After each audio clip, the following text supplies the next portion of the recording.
Para penggemar merasa bahwa turnamen ini seharusnya digunakan sebagai ajang untuk melatih pemain-pemain muda dan memberikan pengalaman bertanding.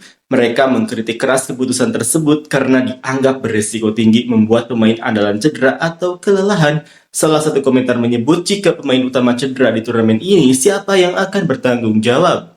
Beberapa komentar juga menyindir logika asosiasi yang dianggap stagnan dan tidak bisa lepas dari bayang-bayang ketakutan akan kalah dari tim-tim di Asia Tenggara, terutama Vietnam. Mereka merasa bahwa tim utama sudah cukup terbebani dengan jadwal padat, termasuk di Volleyball Nation League, sehingga membutuhkan waktu istirahat dan persiapan matang untuk kejuaraan dunia. Secara keseluruhan, narasi dari komentar-komentar ini menunjukkan adanya ketidakpuasan dan kekhawatiran yang mendalam dari para penggemar terhadap strategi dan manajemen Asosiasi Voli Thailand. Mereka merasa bahwa fokus asosiasi terlalu sempit di tingkat regional, sementara seharusnya sudah memikirkan persiapan untuk kompetisi global yang lebih penting. Seperti inilah komentar fans Thailand. Apabila pemain utama cedera di turnamen ini, siapa yang akan bertanggung jawab? Seharusnya turnamen ini digunakan untuk melatih pemain muda karena tidak ada perolehan poin. Sungguh tidak masuk akal keputusan pengurus asosiasi. Harus jadi juara, ketua asosiasi, pelatih, dan penggemar voli berteriak bersamaan. Meskipun harus mengirim tim utama, siapapun yang cedera akan dibicarakan sebagai alasan saat kejuaraan dunia.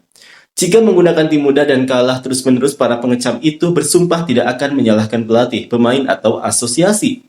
Juga bagus, jika Anda menerima kemampuannya, itu bagus. Akan lebih baik lagi jika Anda juga bisa menerima kritik saat kalah. Itu hal yang sangat normal. Jika asosiasi tidak bisa menerima tekanan sejak awal, maka mereka tidak akan bisa lari dari tekanan yang akan menggerogoti fondasi yang kurang berkembang. Tim akan terus merosot begitu saja. Terima saja kalau asosiasi itu stagnan dan terjebak dalam ketakutan akan kalah dari Vietnam. Kamu tidak akan mati karena itu, karena kondisi tim Thailand sekarang lebih dari sekedar berantakan, tidak ada kemajuan. Di CV League tahun-tahun sebelumnya mereka juga menuntut untuk mengirim pemain muda. Apa kamu pernah melihatnya? Jadi tidak heran jika sekarang tim manapun yang dikirim tidak akan luput dari cacian, karena pemain muda belum bisa menggantikan seniornya dan asosiasi tidak berpikir untuk benar-benar membina mereka, maka sudah sewajarnya mereka menerima tekanan itu. Rasakan saja. Kompetisi ini tidak ada perolehan poin, seharusnya pemain dicampur dan bergantian, jangan mengeluh saat kejuaraan dunia nanti bilang lelah, capek, dan sebagainya, tunggu saja akan ada yang memaki. Tapi Thailand tidak mendapat apa-apa, begitu juga tim yang bertanding melawan Thailand tidak ada yang dapat dan tidak ada yang rugi, semuanya tetap sama. Itu artinya Vietnam, Filipina, dan Indonesia bertanding untuk mendapatkan poin, sedangkan Thailand hanya bertanding sampai kehabisan tenaga. Tapi Thailand tidak akan dihitung, karena sudah bermain di VNL. Mereka hanya menghitung tim yang tidak memiliki kesempatan untuk pergi ke VNL. Jika tim ini berhasil menang, biarkan mereka mendahului kita. Ini saya bicara serius, tim ini sama bagusnya dengan tim di VNL. Bagaimana bisa menyalip? Vietnam hanya bertemu tim dengan peringkat yang lebih rendah, meskipun menang, poin yang didapat tidak banyak. Ditambah lagi saat bertemu Thailand tidak dihitung poin.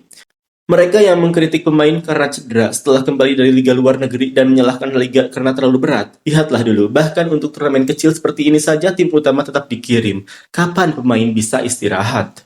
Apa-apaan asosiasi ini? Kenapa harus mengirim tim utama? Seharusnya mereka dibiarkan bersiap untuk kejuaraan dunia. Beginilah jadinya kalau pemain kelelahan dan tidak bisa bermain maksimal, biar saja mereka semua cedera. Kasihan, supaya bisa istirahat panjang.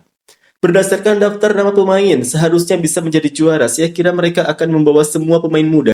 Jika seperti itu, kepala Bak Tuyen pasti akan terlepas. Jangan berpikir bahwa pemain muda harus dibawa untuk berlatih. Mereka sudah berlatih secara rutin. Saya tahu Anda ingin anak atau kerabat Anda bermain, tetapi harus mengikuti langkah-langkahnya. Para pemain muda juga harus pergi ke kejuaraan U21. Lagi pula, ini sudah ada campuran dengan pemain junior. Mari kita dukung mereka. Siapapun yang tidak suka, saya suka. Mari beri semangat untuk pelatih dan para pemain. Siapapun yang bermain, saya dengan senang hati akan mendukung semuanya. Saya mencintai semua putri bangsa. Saat mengirim tim kecil, dibilang tidak bisa bersaing. Saat mengirim tim utama, dibilang hanya menggunakan pemain yang itu-itu saja. Baik sepak bola maupun bola voli, keduanya benar-benar sama di panggung kawasan ini. Pola pikir kedua asosiasi tidak bisa melampaui ASEAN, martabat yang menghalangi mereka. Ketika tiba waktunya untuk pergantian generasi, mereka tidak bisa segera menggantikan pemain lama, sehingga pemain-pemain veteran terus menanggung beban sampai tubuh mereka lelah dan rusak.